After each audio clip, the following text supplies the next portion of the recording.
Duas pautas polêmicas dominaram, né, as mídias, né, as redações dos jornais dessa mídia geral. Um foi a pauta do aborto, polêmico, muito polêmico, que dá pano para manga. E o outro, a discriminação das drogas de usuários, polêmico, polêmico, também dá muito pano para manga. Por que essas pautas entraram agora? Porque tinham que ocupar as páginas de jornais e as manchetes com alguma coisa que tirasse o foco do Rio Grande do Sul. Tem sido essa a tônica no meu entendimento.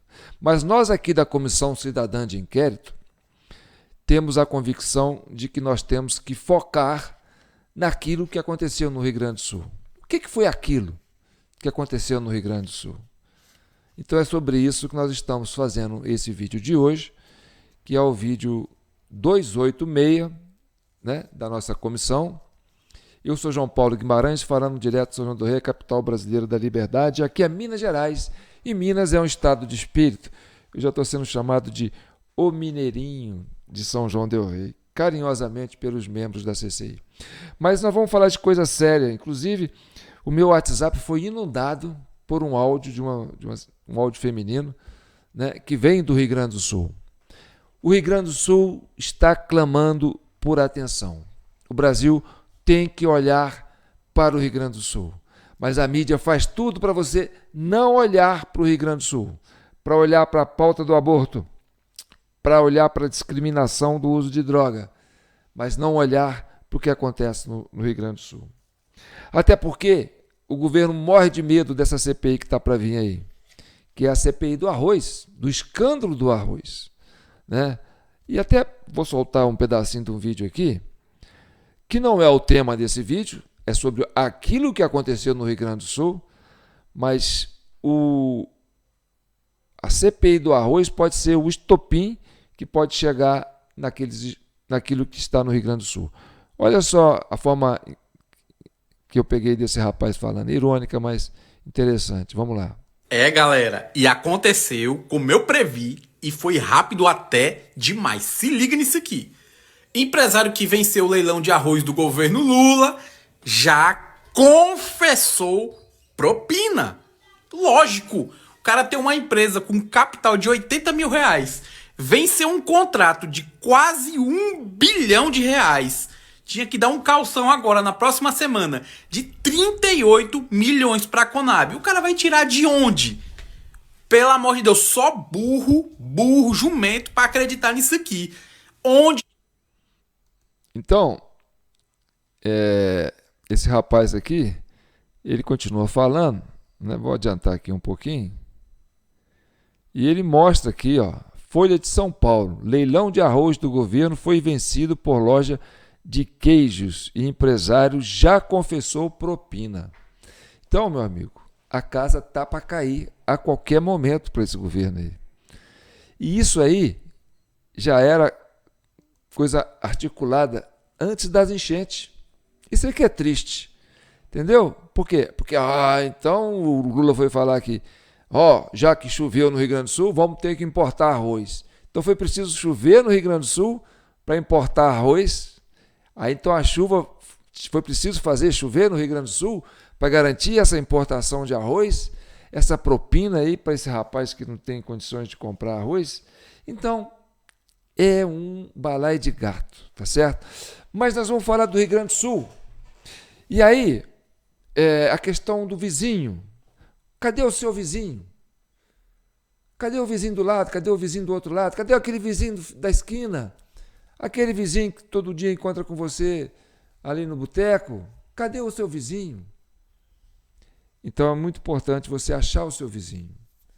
Aquele do Rio Grande do Sul que está debaixo d'água, tá certo? Porque as pessoas podem desaparecer, mas o vizinho é fácil de encontrar, tá certo? Então, antes de eu entrar com esse tema, eu vou perguntar, você conhece o seu vizinho?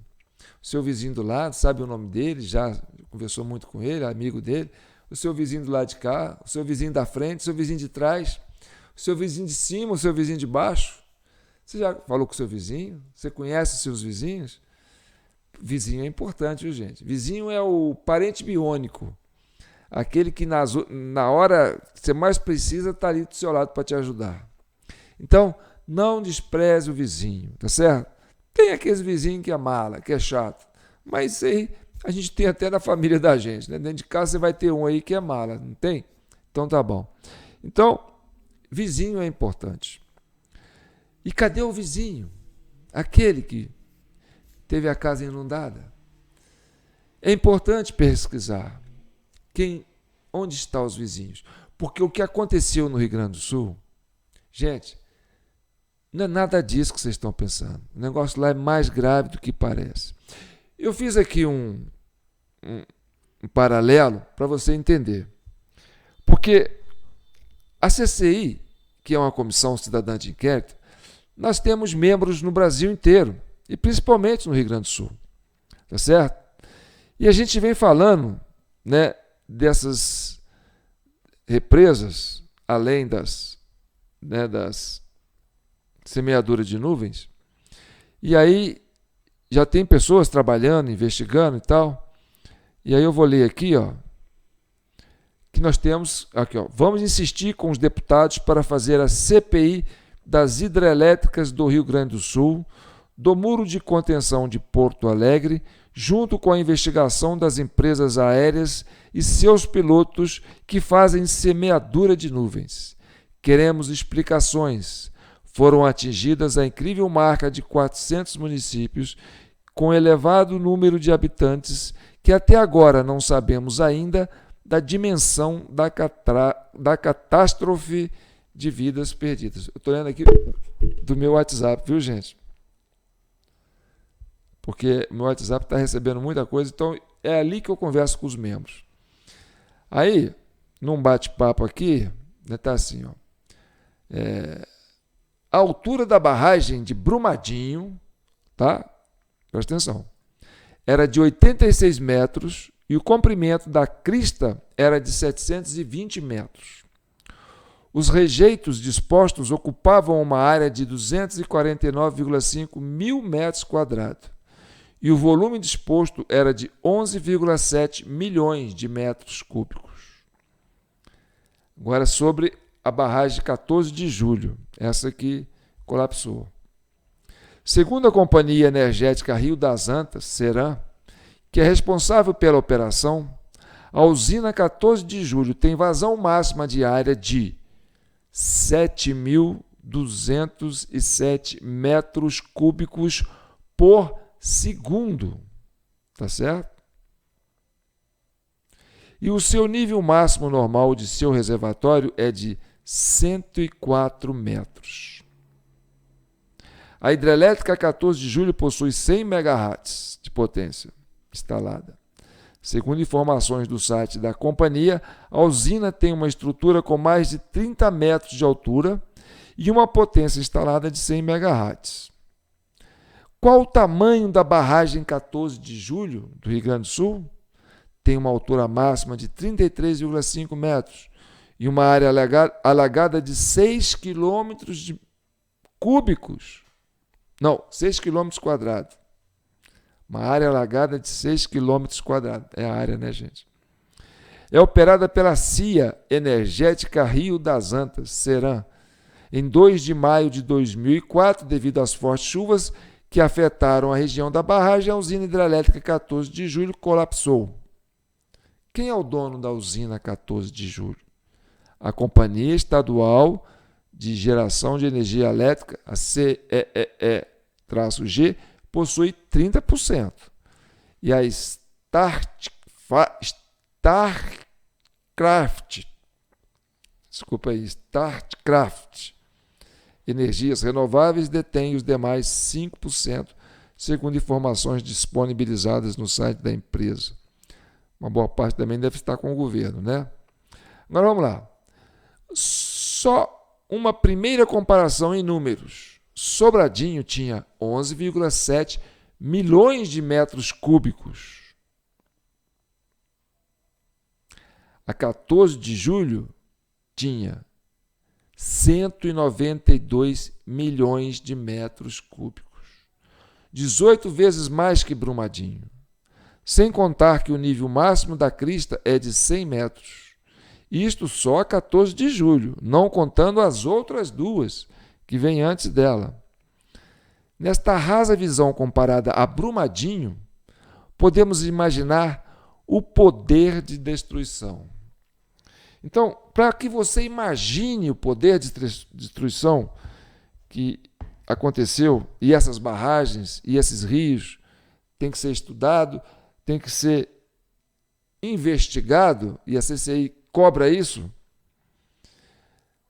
Eu vou trazer para você um paralelo de cidades, as cidades que foram mais afetadas por bombardeio na Segunda Guerra Mundial, lá na Europa, tá certo? Vocês vão ver algumas da Alemanha, vocês vão ver Hiroshima, vocês vão ver Nagasaki. Preste atenção. Preparem, gente. Agora não vai ficar bom não, viu? Mas vamos lá.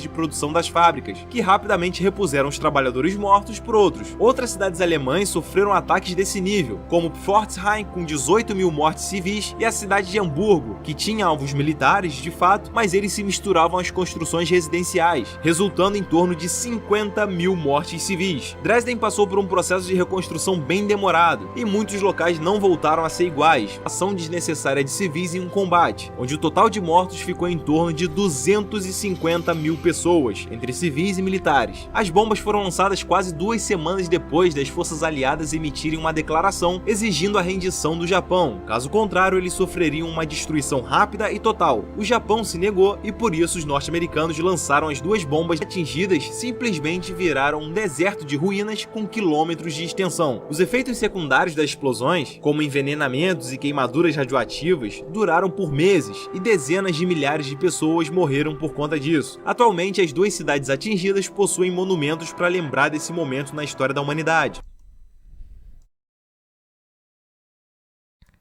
Bem, o que vocês viram aí foram as cidades mais afetadas na Segunda Guerra Mundial, tá certo? Agora vocês vão ficar chocados, porque eu vou trazer aqui um pouco das cidades que foram afetadas, porque foi o estado inteiro. 400 cidades foram atingidas. Mas vocês vão ver e vão fazer uma comparação com as cidades mais devastadas durante a Segunda Guerra Mundial. Aí você vai falar, não, João, isso não é natural. Isso não é de chuva, tá certo? E depois eu vou mostrar um áudio que está circulando no WhatsApp. E olha, eu tenho muitos membros na CCI, né, que mandam conteúdos para mim. E olha, mais de 50% desses membros mandaram esse mesmo áudio, falando assim, João, gaste um tempinho, escuta esse áudio. Então, eu tenho obrigação de mostrar esse áudio para vocês, porque isso é uma demanda, né, de uma boa parte ou a maior parte dos membros da Comissão Cidadã de Inquérito. Porque eu estou aqui a serviço dessa comissão. Eu sou o presidente dela, né, João Paulo Guimarães, fala aqui de São João del Rei, mas eu estou ligado com essas pessoas no mundo inteiro, no Brasil inteiro, que manda conteúdo, até do exterior, tá certo? Porque aqui, Minas Gerais, não é só um estado de espírito, certo? É o coração do Brasil, e a gente escuta o Brasil. Por isso que a gente está aqui no coração do Brasil. A gente escuta o Nordeste, escuta o Centro-Oeste, escuta o Sudeste, escuta o Norte, entendeu? Então, a gente tem essa capacidade de entender o Brasil. E agora quem está nos gritando, João, olha para a gente, é o Rio Grande do Sul, a região sul, os gaúchos. E nós, mineiros, somos bons ouvintes e saberemos ouvir. E saberemos falar para o Brasil aquilo que o Rio Grande do Sul quer falar. E quando a gente fala com o Rio Grande do Sul, aí já se torna a voz do Brasil. Porque Minas escuta o Brasil. E quando Minas fala, fala pelo Brasil. Tá certo? Então vamos lá. Agora, vocês viram aí as imagens das cidades mais destruídas da Segunda Guerra Mundial. Agora, vamos ver a realidade do Rio Grande do Sul.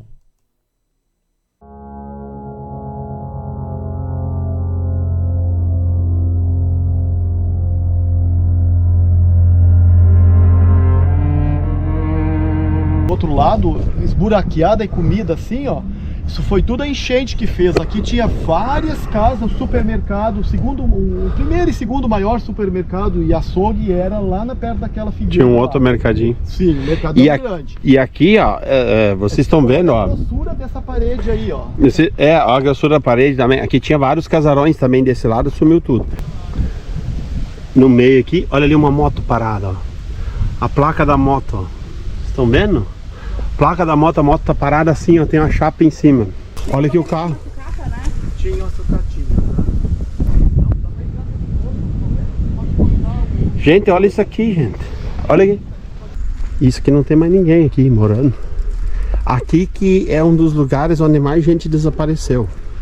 Isso aqui era um bairro inteiro, gente. Era uma cidade. Tudo isso aqui era um bairro. Desde lá, praticamente maior que muitos municípios do Rio Grande do Sul. Não tem como, Não, né? não vinha água aqui. É. Primeira vez, vai saber se vai vir outra. Isso aqui não vinha água. Como é que aqui ia ter só 500 casas? Não, acho que tem mais de 1000 casas aí, né? Tem sim. Bem, agora eu vou soltar esse áudio que está rodando no Brasil. Esse áudio eu vou colocar na velocidade 1.5, porque ele é meio grande, tá certo? Mas vale a pena ouvir até o final. E para vocês não ficarem olhando para minha carinha aqui enquanto vocês escutam o áudio, que eu vou colocar, né, aqui no celular aqui para vocês ouvirem daqui. E nós vamos continuar vendo as imagens que vocês estão vendo, que vocês acabaram de ver, tá certo? Eu vou até deixar passando ela no loop, porque aí ela não para. E aí vocês vão ouvir esse áudio, né, que é uma exigência dos membros da Comissão Cidadã de Inquérito. Vamos lá? Espera aí. Mais gente desapareceu. Isso aqui era um bairro inteiro, gente. Era uma cidade. Tudo isso aqui era um bairro. Desde lá, praticamente maior que muitos municípios do Rio Grande do Sul. Não tem como, Não, né? não vinha água aqui. É. Primeira vez, vai saber se vai vir outra. Isso aqui não vinha água. Como é que aqui ia ter só 500 casas? Não, acho que tem mais de 1000 casas aí, né? Tem sim. Margem de rios, 200 metros, 500 metros. Valente da Pátria, boa noite. Aqui é Ana Inês Fachin, Movimento Bandeira dos Fortes, Asbrapa e Bento Brasil. Agora 22 horas, 22 minutos, 19 de junho de 2024, em frente ao quartel 6º Becom, Bento Gonçalves, Rio Grande do Sul. Ouve bem o que eu vou te dizer. Isso não é só sobre o Rio Grande do Sul. É sobre tu mesmo. Me entenda. O que está acontecendo com o Rio Grande do Sul não é enchente. Até porque uma enchente, tu imagina assim alagar 100 metros da margem de rios, 200 metros, 500 metros. Quanto alagou aqui? 1 quilômetro? Não. Chegou a quase 10 quilômetros. No centro de Lajeado, a água passou 1 metro acima do 4º andar de alguns prédios. O Taquari subiu a 34 metros. Na primeira onda, lá no início, a chuva durou dias, mas os rios subiram em poucas horas durante uma única noite. Isso não é enchente. Isso é método. Pessoas estavam dormindo e muitas tinham sido até tranquilizadas pelas autoridades, mas acordaram com a água subindo 2 metros por hora. Aí a porta, que é de madeira, fica inchada e não abre mais. As janelas têm grades, não dá para sair. Então as pessoas ficaram trancadas, porque o teto é de concreto e a água passou do telhado. A área do Rio Grande do Sul, que rapidamente ficou mais submersa, equivale a 2 países europeus que teriam sido inteiramente submersos, destruídos, desaparecidos. Esse é o tamanho do problema aqui, e está bem longe de acabar. Neste momento, 50 dias depois da primeira onda, já foram 6 desde então, a água baixou, voltou a inundar, e a maior parte das ruas de dezenas de cidades está repleta de montanhas de lixo, lodo, ratos, escombros, que foram retirados de dentro das casas que sobraram. Nada mais pode ser aproveitado, e a qualquer nova chuva ajuda isso a entupir ainda mais a tubulação. Aumenta o assoreamento dos rios. Em outras ruas não sobrou nada, nem as pedras do calçamento. A fúria das águas levou tudo para dentro do leito dos rios. Levou não só as lavouras, mas o solo, e deixou exposto o subsolo em carne viva. Isso leva anos para recuperar. Em cidades grandes como Canoas e até boa parte da capital, Porto Alegre, não dá para se aguentar o cheiro da morte. E rapidamente repuseram os trabalhadores mortos por outros. E as pessoas têm que conviver. Como disse um dos voluntários corajosos, não dá para refletir. Tem que endurecer e ir. Agora é carro de funerária, é bicho morto, é gente tendo desmaio quando abre a porta de casa, os ratos invadindo até o 2º piso, atacam os moradores quando entram, é um caos. A leptospirose, doença de pele, doença pulmonar, depressão, tudo isso já tomou conta do pessoal e tem possibilidade de começar a aparecer tifo, hepatite A, meningite, e os primeiros que conseguirem mobiliar as suas casas vão ter que ficar de plantão para não serem saqueados. Este é o cenário. E agora qualquer chuva volta a alagar tudo de novo. Aí tu me pergunta, mas Ana, mas então, pode inundar tudo de novo? É, pode. O que foi feito até o momento para impedir que as casas voltem a inundar? Foi iniciado um desassoreamento do Guaíba? Começaram a colocar contenções nas margens dos rios, como se faz em qualquer lugar do mundo? O que as autoridades estão fazendo a respeito? Então, é a pergunta que não quer calar. Quinta-feira passada, o desgovernador, que tu sabes que é cria dos globalistas, publicou um vídeo com ar todo assustado para alertar que viria mais uma chuvarada no fim de semana. De fato veio. Um vídeo muito útil para ele se isentar do que viria a acontecer. E mais aí... Peraí. Eu estou chamando a atenção de vocês, eu até dei uma pausa aqui, porque eu estou mostrando umas imagens aqui, que é as imagens das cidades mais destruídas da Segunda Guerra. Então, quando aparecer essas em preto e branco assim, são as imagens da Segunda Guerra, tá certo? E depois, quando aparecer as coloridas, são essas imagens mais recentes, aí são do Rio Grande do Sul, tá certo? E enquanto isso, eu vou deixando o áudio. Eu fiz essa parada aqui, a velocidade tá boa, não dá? Tá dando para entender? Porque senão vão falar, o João tá mostrando imagem lá da Europa, falando que é Rio Grande do Sul, que não é. Não, isso aí é para você fazer um comparativo, tá certo? As imagens que vai ficar passando aqui, repetindo, enquanto fala o áudio dela, tá certo? Então tá bom. Para não dizer que o João tá fazendo fake news. Não, não é fake news. Eu estou mostrando a comparação das cidades mais destruídas da Segunda Guerra Mundial, comparando com o que aconteceu no Rio Grande do Sul. Tá certo? Então vamos lá. Doença pulmonar, depressão, tudo isso já tomou conta do pessoal e tem possibilidade de começar a aparecer tifo, hepatite A, meningite. E os primeiros que conseguirem mobiliar as suas casas vão ter que ficar de plantão para não serem saqueados. Este é o cenário. E agora qualquer chuva volta a alagar tudo de novo. Aí tu me pergunta, mas Ana, mas então, pode inundar tudo de novo? Pode. O que foi feito até o momento para impedir que as casas voltem a inundar? Foi iniciado um desassoreamento do Guaíba? Começaram a colocar contenções nas margens dos rios, como se faz em qualquer lugar do mundo? O que as autoridades estão fazendo a respeito? Então, é a pergunta que não quer calar. Quinta-feira passada, o desgovernador, que tu sabes que é cria dos globalistas, publicou um vídeo com ar todo assustado para alertar que viria mais uma chuvarada no fim de semana. De fato veio. Um vídeo muito útil para ele se isentar do que viria a acontecer e mais ainda para instigar o pânico, né? Principal ferramenta que os globalistas usam, todos nós já conhecemos. No entanto, antes da primeira onda, quando submergiu tudo, alguém viu um vídeo assim de alerta? Afinal, as previsões daquele tempo eram piores do que agora. Deixa eu te falar uma coisa, presta bem atenção. Tá? Aqui no Sul agora, verdade e fake news ou notícia falsa passaram a ser a mesma coisa, tá? Sinônimos, verdade e notícia falsa. Tu tá entendendo? Eu sei que tu tá. Tu é inteligente e tu vai entender o que eu te digo agora. É notícia falsa que o governo federal não tá ajudando em nada os gaúchos, só ofereceu financiamento com o dinheiro do imposto dos próprios gaúchos, veio aqui só fazer turismo de enchente e ainda está enrolando e atrapalhando o retorno do aeroporto. Quem sabe para que a concessionária desista, devolva ao aeroporto e aí ele seja entregue, todos sabem para quem. É notícia falsa que quem drenou a água do aeroporto Salgado Filho foram os arrozeiros gaúchos. É notícia falsa que a Celesc de Santa Catarina foi quem trouxe a luz em lugares que estavam há mais de 20 dias sem luz na área atingida. É notícia falsa que autoridades se apropriaram de doações para uso político. É notícia falsa que abrigos voluntários foram fechados por autoridades para colocar todo mundo num galpão em fila por migalhas.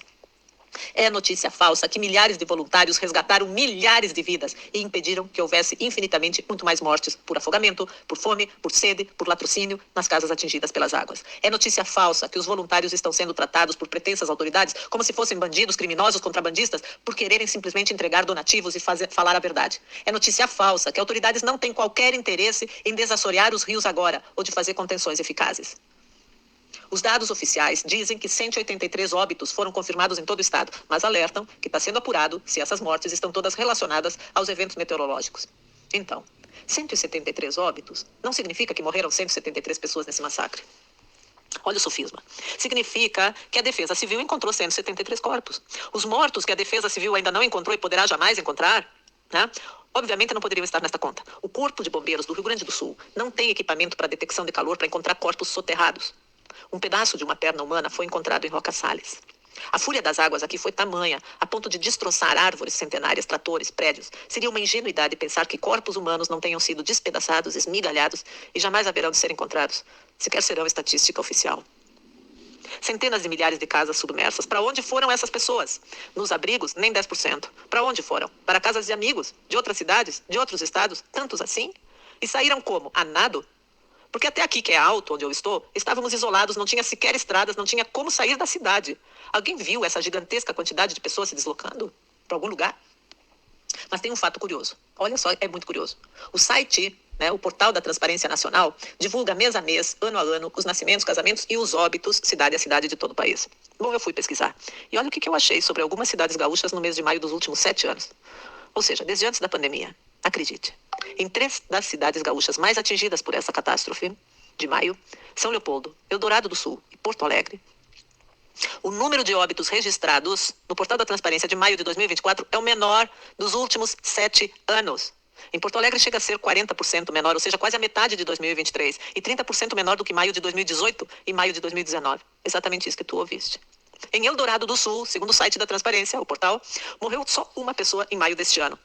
E Eldorado do Sul ficou submersa totalmente. E mais 2 em junho. Mas a Defesa Civil tem o nome de 6 mortos nas enchentes de maio até agora em Eldorado do Sul. Afinal, quem sabe quantos morreram nessa tragédia do Rio Grande do Sul? Foram dezenas, foram centenas, foram milhares, foram centenas de milhares, se os números não batem nem mesmo os oficiais. E antes que algum milagre aconteça alterando números aleatoriamente, eu quero dizer que eu já fiz o print de todos os dados e prints são eternos. Ana, tu tem que entender que eles não devem estar conseguindo registrar todos os óbitos porque o sistema está fora do ar, por causa dos alagamentos, etc, etc. Olha, vou te dizer um negócio. Os impostos aqui não deixaram de ser cobrados. As multas não deixaram de ser cobradas. Os pedágios estão todos funcionando. E o portal da transparência é federal. Como dizia minha avó, o diabo faz a panela, mas sempre esquece a tampa. Olha, eu não vou me ater aqui às causas desta catástrofe e nem ao real volume de vítimas. Se ainda há algo que alguém ainda não saiba, vai saber num tempo mais próximo do que imagine. Não é preciso que eu aqui atisse os vermes intestinais da Gestapo. Entenda, a especulação imobiliária queria construir na beira do Guaíba e aí uniu-se à ala da esquerda corrompida, especialmente de dentro das universidades. E aí passaram a chamar o Guaíba de quê? De lago. Para quê? Para diminuir a margem de preservação, né? E isso tornou o Judiciário e o Ministério Público reféns de uma narrativa supostamente científica. Até os anos 80, o Judiciário e o Ministério Público do Rio Grande do Sul eram os mais conceituados do Brasil. Isso com certeza incomodava alguém. Tanto que o aparelhamento começou aqui e se espalhou pelo país. Juntou-se o interesse dessa esquerda corrupta em ter o poder com o interesse do globalismo em acabar com a cultura do Rio Grande do Sul, de povo conservador, povo firme, guerreiro, nacionalista, de convicções, de espírito cooperativista, combativo, povo que não se entrega. A história do Brasil foi escrita nos seus principais momentos por gaúchos. Plácido de Castro, gaúcho, com seus 50 homens, por ele treinados, impediu que a Inglaterra se apropriasse do Acre no início de 1900. O território do Acre é maior do que a Inglaterra. Getúlio Vargas, com todos os seus defeitos, era nacionalista. Ele entrou para a história do mundo, pelo menos deveria ter entrado, como o único ditador a entregar o poder espontaneamente por vontade própria e voltar simplesmente para sua casa, cuidar da sua fazenda. Isso não existe na história da humanidade, só aqui. Depois foi chamado a concorrer à presidência, olha bem, e foi eleito com cédulas, não com impulsos eletrônicos invisíveis aos olhos do povo. Até depois ser suicidado. Método. O próprio Brizola, que também tinha lá seus defeitos, e era de esquerda, mas era aquela esquerda romântica, idealista, ele era nacionalista. E ele foi trucidado pela mídia. Perdeu a eleição à presidência por margem insignificante para o Collor de Mello. Onde quer que tu vá nesse país e no mundo, tu vai encontrar um gaúcho que fez a diferença onde quer que tenha firmado as suas raízes. Gaúchos desbravaram as terras mais inóspitas do nosso país. Foram os gaúchos a povoar o extremo oeste do Paraná, graças às trilhas que foram abertas pelas tropas do Marechal Rondon. Os gaúchos ajudaram a construir a história do Cerrado, da Amazônia, do Piauí. Tem gaúcho trabalhando com afinco em cada canto do nosso Brasil. E sempre bem acolhidos em cada lugar. E também por isso, a nossa gratidão. O gaúcho é uma pedra no sapato da oligarquia globalista, porque ele é uma fonte inesgotável de nacionalismo. Aqui tem uma raiz muito forte, um povo que tem seu próprio hino, e todo gaúcho, desde pequeno, sabe cantar com orgulho a letra inteira do hino do Rio Grande do Sul. Um povo que honra a sua própria cultura com um brio diferenciado e tem no seu tradicionalismo um orgulho. Isso é um problema enorme para os globalistas, que querem acabar com o nacionalismo e estabelecer um poder único deles, né, no mundo. Entenda a mente do inimigo. E ele quer sim acabar com o povo gaúcho, subjugar. E aí tu me pergunta como é que o povo gaúcho elegeu um filhote de globalismo para desgovernador. E eu te respondo. Eleição não se ganha, se toma. Não foi o que disse o ministro que depois desdisse? O que está acontecendo aqui é um ataque jamais visto na história deste país. Estamos sendo bombardeados. Querem apavorar o gaúcho para que abandone suas terras. As terras alagadas agora estão desvalorizadas, mas elas eram as mais valorizadas do estado. São as terras mais produtivas do mundo. Os primeiros a chegar aqui foram portugueses e espanhóis. Eles ocuparam o Pampa. E pelo Pampa eles lutaram muito entre si. Depois vieram os alemães, que escolheram então o quê? Os vales, que são tão férteis e abundantes. E aí sobraram as montanhas e os italianos que vieram por último não tiveram escolha, compraram as montanhas. Mas os vales, gente, os vales são espetaculares. Para a especulação imobiliária não tem nada mais oportuno do que uma inundação. Essa coisa das coincidências que não existem, né? Vivas ou mortas, as pessoas estão sendo empurradas para fora das suas áreas, das suas casas. E depois aí sim, tu pode ter certeza, o poder público, às custas do povo, vai fazer os desassoreamentos dos rios, vai fazer os muros de contenção como existe em qualquer lugar do mundo. E essas áreas vão ser de novo supervalorizadas, só que nas mãos deles, não do povo. Isso é desenvolvimento? Não. Isso é crime. E não é inédito. Se quer a criatividade no método, gaúcho, não abandona a tua querência. Fica firme. Uma enchente dessas não é por acaso. Tem um propósito e tu já entendeste qual é. Tu sabes que tu tens sangue nas veias e que tu é capaz de dobrar e vencer o sistema. O Rio Grande do Sul está literalmente sob ataque. Não é uma guerra, porque uma guerra se pressupõe ataque dos dois lados. E só um lado está atacando. Então não é guerra, é massacre. Entenda, onde quer que tu esteja, isso tem a ver contigo. O Rio Grande do Sul é a base, os pés deste país. Cortem-se os pés, este é o plano. E aí não andará mais. Só que não. Meteram-se com o povo errado. Mais um tiro no pé desses globalistas, desta esquerda corrompida. Aqui é a terra do Cepé Tiaraju, Cuiê, Oguerê, Coiara. Essa terra tem dono, gaúcho tem fibra, é lutador. O povo tá vendo os interesses de alguns no caos para depois fazerem mídia e aparecerem na fotografia como salvadores num plano marshmallow de reconstrução ou com um punhado de esmolas e promessas de um futuro assustador embalado em fitinha dourada. Estão subestimando a inteligência, a força dos gaúchos que amam o seu chão. Aqui, o povo está vendo e está entendendo que depende só de si mesmo, unido, que nem precisa que alguém o governe, precisa sim ser servido pelo serviço que paga e não está sendo servido. E se este serviço não funciona, se esse sistema falha miseravelmente com o povo, como falhou mais uma vez, ele não serve ao povo, ele serve a si próprio. Como diz o Brownie, o governo primeiro quebra as tuas pernas, depois te vende uma muleta, e aí tu agradece por voltar a andar, mesmo capenga.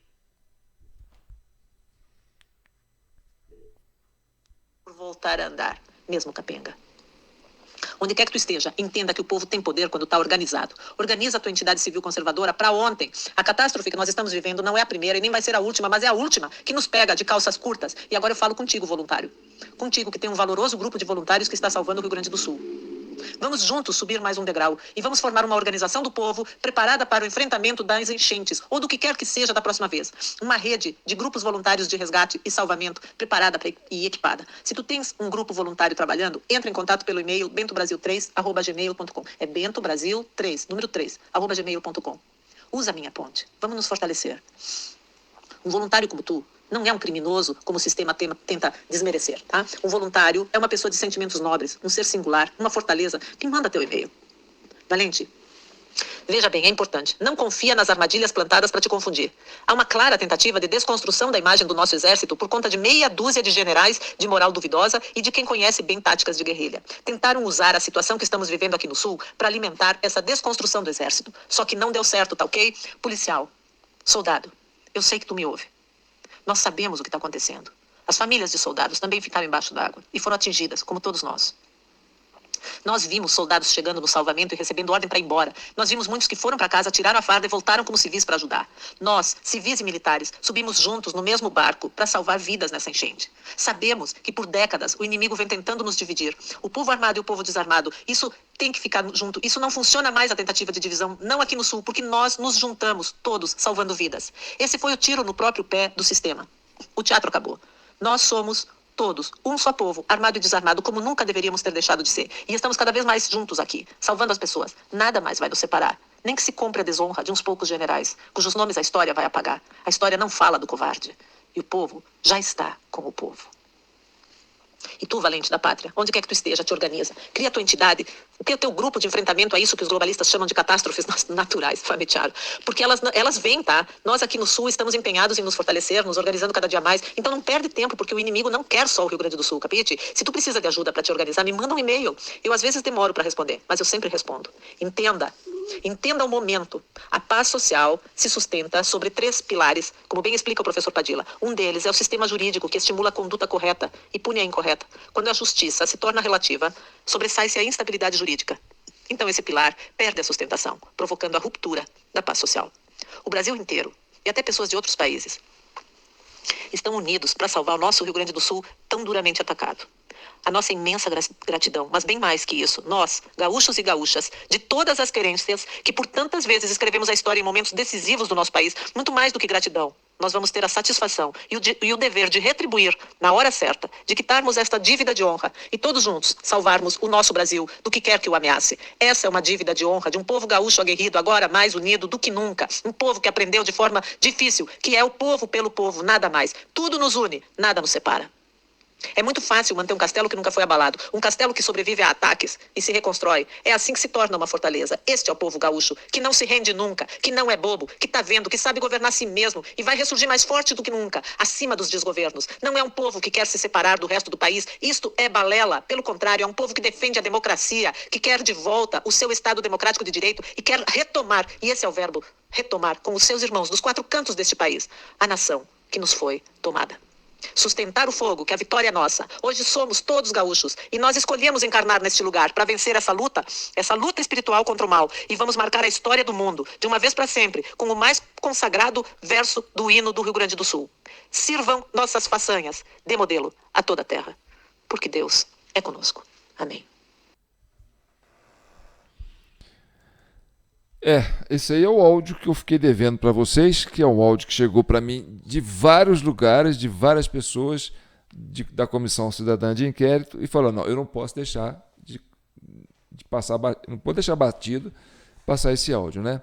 Por quê? Porque o assunto que eles querem hoje é falar sobre aborto e querem falar sobre discriminação de drogas. Essa é a pauta que eles tentam falar para desviar o seu foco daquilo que é importante, daquilo que está acontecendo agora com o seu país. Então você preocupe com o seu vizinho, descubra se o seu vizinho está bem, dê a mão para o seu vizinho, porque é dele que você vai construir o laço da sociedade, tá certo? Então faça com que essa voz feminina vem falando, né? É a sociedade, é o povo pelo povo. Então, se hoje temos uma insegurança jurídica, então o povo tem que se organizar de forma cidadã, de forma organizada, para restabelecer a normalidade. Tá certo? Você vê aí que o Alexandre de Moraes está correndo atrás do Lira, está correndo atrás do Valdemar Costa Neto, né? Por quê? Porque hoje a probabilidade do Arthur Lira assumir a presidência é muito grande, tá certo? E eu ainda acredito, ainda estou vendo isso aí. O pessoal fala, João, você não está vendo isso não. Eu acho que é a única saída, entendeu? A Câmara dos Deputados invocar para si, né, a responsabilidade de colocar esse Brasil no eixo. Não é que a gente negocia com a China. A gente adora negociar com a Rússia, a gente negocia com a Venezuela, a gente negocia com a Coreia do Norte, com o Vietnã, a gente negocia com o Irã, com o Iraque, com o Afeganistão, a gente negocia com os Estados Unidos, com a Inglaterra. A gente só não negocia a nossa liberdade, tá certo? Então, daqui de São João del Rei, a capital brasileira da liberdade, Minas, um estado de espírito. Libertas, ainda que tardia. O primeiro compromisso de Minas é com a liberdade. E você faz parte da sociedade e parte da CCI. Então, como é que ajuda? Compartilhando, comentando, curtindo, se inscrevendo no nosso canal TV Del Rey no YouTube, né? Ou João Paulo Guimarães no Facebook. João, você não impulsiona seus vídeos não para dar mais visualização? Não impulsiono. Uma das regras da Comissão Cidadã de Inquérito é não agir de forma artificial. Nós é que vamos impulsionar. É eu, é você, é cada um de vocês. Se a nossa palavra não tiver lastro para fazer você se movimentar, então que ela fique aonde está. Não faremos nada que seja artificial. Não vamos seguir, né, essas coisas que eles falam aí. Então, se o vídeo correr, é porque a Comissão Cidadã de Inquérito está se fazendo. É os membros da comissão que estão fazendo esse vídeo correr, tá certo? E se a gente continua aqui falando, é porque o pessoal da comissão continua mantendo essa instituição, né, esse mecanismo, essa ideia, né, de organização social circulando, tá certo? Uns ajudam com Pix, através do jpnoticias@gmail.com, outros ajudam com conteúdos aqui no WhatsApp, é o que a gente sempre traz aqui, porque a CCI é isso, não é? É um diálogo aberto com os membros, que é a população, que é aqueles que acompanham, aqueles que curtem, aqueles que comentam, tá certo? E nós somos isso. A gente não está aqui para discutir agora questão de aborto, nem questão de discriminação de droga, viu? Nós temos a nossa pauta. Vocês não vão manipular a sociedade brasileira através da CCI. Então, fiquem com Deus e que o manto de Nossa Senhora proteja e abençoe, né, todos os povos e principalmente nós brasileiros. E que o Rio Grande do Sul seja, né, esse tempero que vai trazer essa liga que vai voltar a tremer no sangue do brasileiro e ele vai ter orgulho de dizer: eu sou brasileiro, com muito orgulho, com muito amor, tá certo? Vamos defender os gaúchos, porque os gaúchos hoje precisam da gente, são os nossos vizinhos, porque quem não tem vizinho, depois não tem para quem recorrer, tá certo? Fiquem com Deus.